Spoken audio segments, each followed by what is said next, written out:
Then another time in between, I think my highest speeds, or I won't say my, I'll just say theoretically that I think the fastest I went when I didn't care. When you're young, you're not thinking about the end game. I didn't plan on getting older, so that's why I was kind of crazy. Like right now, what you're looking at, this old man, this was not planned, trust me. This just happened. I was not aiming for this because I was a wild child. I mean, I took all kinds of chances, so that goes along with this next bit of information I'm going to tell you. I drove, I think it was out of somewhere in between San Francisco on 5 and Sacramento and on the way to LA and all that. I think I went about 230. Hypothetically, I might have gone 230 miles an hour, 235, somewhere in there. Just cuckoo because some of them tires are speed rated. Them rubber things on your car, they're called tires. They're speed rated and they're only guaranteed to go to certain speeds before they'll blow up or you'll have problems with them. And I think I kind of exceeded everything I was supposed to exceed when I was doing that type of behavior. Then this other time, I've had like 50 different cars. Like I had the money that if one car broke down real bad, like I blew a soft plug and I knew the block was seized and the motor was toast, which meant the car was totaled to me. I'd just leave it there and go pick me up another car. Yeah, so I went through a lot of cars. And muscle cars, fast cars, and then just regular, 4 doors and stuff. They were all V8s. I only had one car that was a 6. It was a 3 on the tree Plymouth Valiant. That was, we used to call it the Valium. But, yeah, that was the only 6-banger I ever had. I drove another friend of mine's car that was a 6-banger that was a Dart. And I drove it through a mountain pass just a little bit too fast. I mean, the light didn't go on, but it was a 66 Darts, and I should have probably driven it slower on the 6, because once we got through the pass, before we hit Wenatchee, or near hitting Wenatchee, I heard this boom, and the cylinder, it's that thing, there's a spark plug in the gas, and the cylinder goes up and down, and that turns the crankshaft and all that stuff and anything. The cylinder of this Dodge Dart banger, the cylinder went flying through the side of the engine. And it was laying in the middle of the street. Because we were wondering what happened. We lost power, we lost everything. We looked back about 700 feet, and there was a cylinder that went through the side of the engine. And so he blamed it on me. So that caused a feud. And I think we were kind of living at the same pad. And then there was this girl that was interested in me. And then he was showing a little bit of jealousy on me. And he pulled a shotgun on me. He pumped the shotgun. And he said he was fixing to use it on my arse without getting in the swear word. And then I bailed. That was time for me to move out. So I moved out after that. I've had a few times I've had to I get a call and I get a warning like, you got 10 minutes. And if you're not out of there in 10 minutes, you're not going to be anywhere. So you better just grab what you got and you better get out of there and you better just keep going and forget about everything. A couple times in my life, I've had to drop everything. I mean, to save my life, I've had to walk away from everything. That means my clothes, my bedding. You know, I'd take my cash on me, a wad of cash, and my vehicle. Sometimes I didn't have a vehicle. I'd just have to dump everything and just leave. The only thing I had that I could save was my life and get out of the situation that I was in. And I had that happen a few times where it's like you stay there and they're gonna do a number on you, and you got a choice. You know, you get that feeling you gotta pack up and move on. So I live that way too. Yeah, it's been an interesting journey, but I was pretty crazy, so I did some crazy behavior, like doing 4 or 5 drugs at the same time, plus the alcohol. So I've probably eaten 6,000, 714, 712 Quaaludes and Valiums, Percodins and Demerols and Dexatrins and vitamin C, that white powder and everything and all that stuff. But yeah, it's been an interesting ride. But I remember back when America was middle class, there wasn't a bunch of homeless people like there is now. It's a totally different country. There was a middle class, and you could talk to anybody. You could be there waiting for the bus. You're waiting for a Greyhound, or you're waiting for a city bus or something like that. There's some people standing in the line, or even if you're in a grocery store in Burbank or wherever, you know, Billings, Montana, wherever. And you could just strike yourself up a conversation with somebody you didn't even know. You could just begin talking to them about anything. You could start off light and just start off with the weather and some simple things, and then kind of see where the conversation goes. And everybody has a story. Everybody is like a book. Everybody's got experience, and we can all be friends and we can live in peace. This is possible. See, because that's what I grew up in, was people talking to each other that didn't know each other. Sure, there was a little bit of racism, a little bias, a little bit of classism. I mean, there was some, it ain't no perfect world or nothing, but there was a day when people that didn't know each other would talk to each other. And it wasn't like now. Like now, it seems like you have to have money, or you have to have something that somebody wants from you. You know, it wasn't like that years ago. I mean, people just talked to you if they weren't in a rush, just for the sake of talking to you and having a conversation with another human being, just having a little bit of a bond. And it just ain't that way no more. And that's been the hardest hit on me.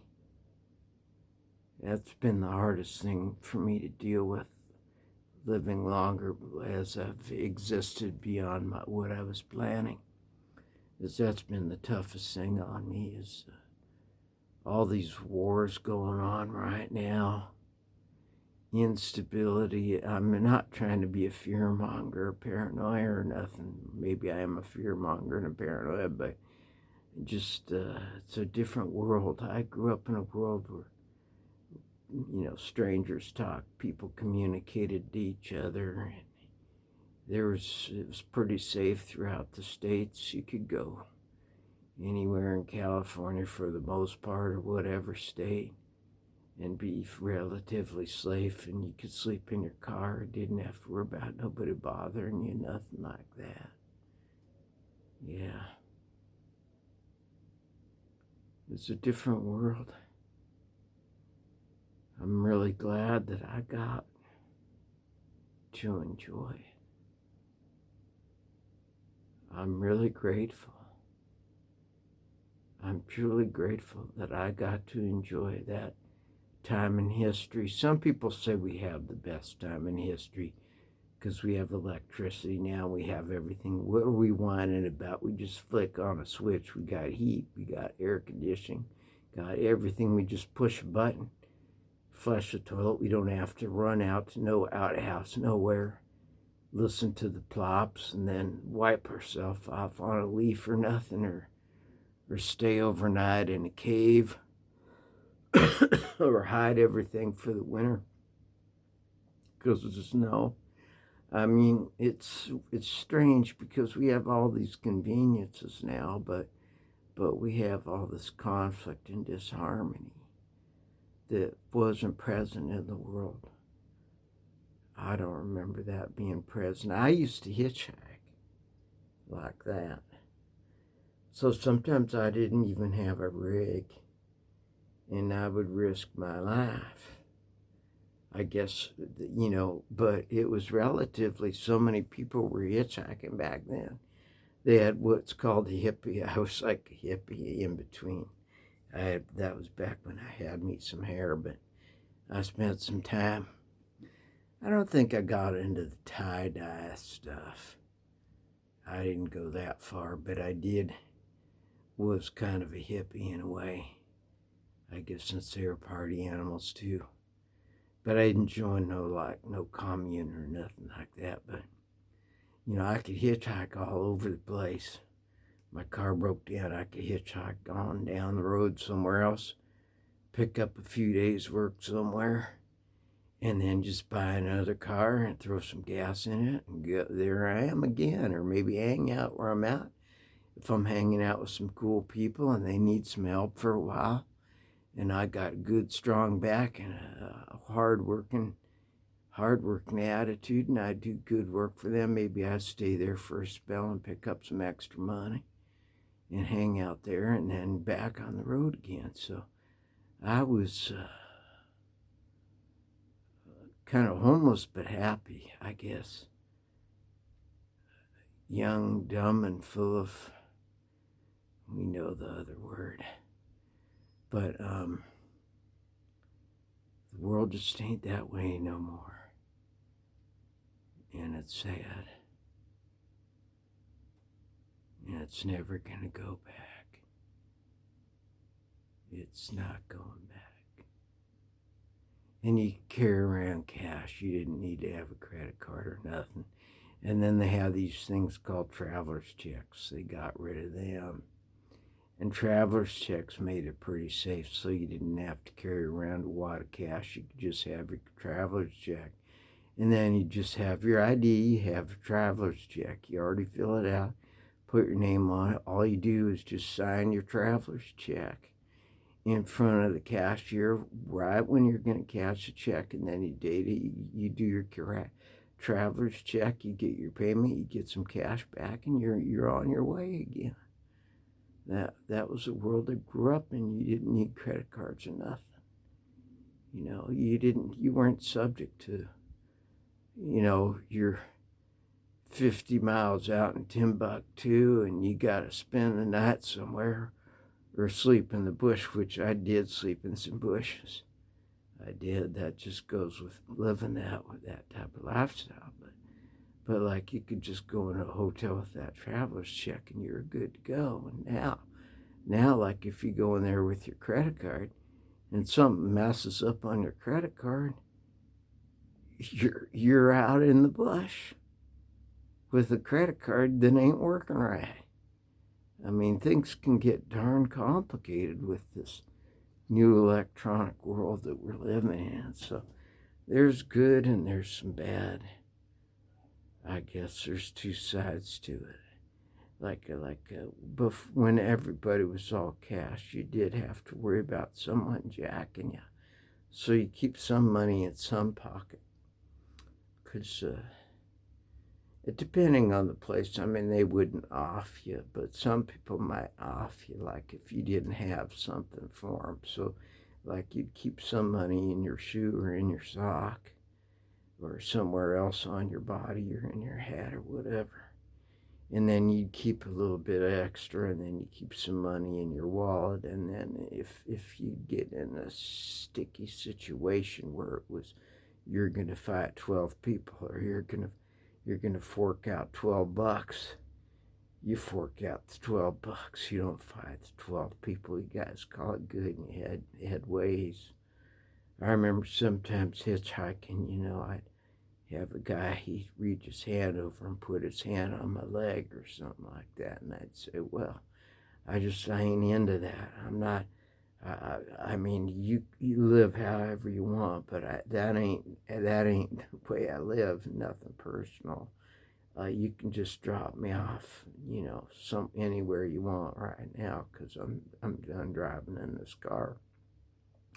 Also, you could be by a freeway on-ramp, and you just have yourself a sign going to Portland, going to Seattle, going to Vancouver, going to LA, going to Frisco, and they might tell you, well, hey, I'm going down to Bakersfield. How about I drop you off on 5 near Bakersfield, and you can just hike, you can just catch yourself another ride on into LA. Sometimes you get lucky, you get hitchhiking, you get somebody going all the way where you're going. So I hitchhiked around the country back when it was safe to do that. Also on on Halloween, I could just load up on candy, and it was safe for kids to go out at Halloween and load up on candy.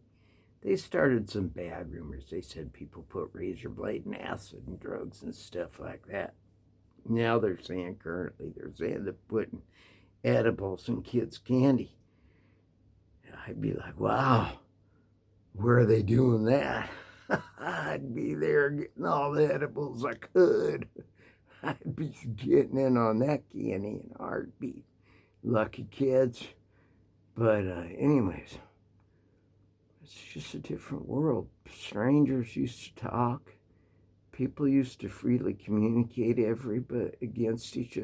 with each other. And then you didn't have to be anything. You didn't have to have money. You didn't have to be rich or poor. Just a couple people sharing some stories from life, sharing some of your history, like I'm doing right now. I'm sharing you some stories of my life experience that are true. This is just a tip of the iceberg. There's some stuff that I've seen that will never see the light of day. So I've seen some things that aren't so good, and I've seen some things that are really good, like what I've talked about. I've seen a lot of beautiful things and had a lot of beautiful experiences with people. And it's sad to see the way this social media thing, I hate to slam them, but I thought when it first came out that it actually meant social media, like people were going to start communicating more. And it seems like it's all about sales and about money, and it's like these people bragging about, I have this and I have that, and you wish that you had what I had. I'm famous or whatever. Like, you'll see the famous people. Like, not many people watch this until, if I became famous, a lot of people watch this every second of it. They'd suck it up like a tamale or something. But now since I'm not famous, then, but I really don't care, right? I wouldn't be doing this, right? I'd be sleeping right now because it's about bedtime in the country I'm in right now. I ain't in the States. I'm in Japan. I got myself in Japan. That wasn't on the menu. If you asked me 50 years ago, you can be living in Japan talking into some weird device and upload it to YouTube, I would say, I think you watch too many Star Trek shows.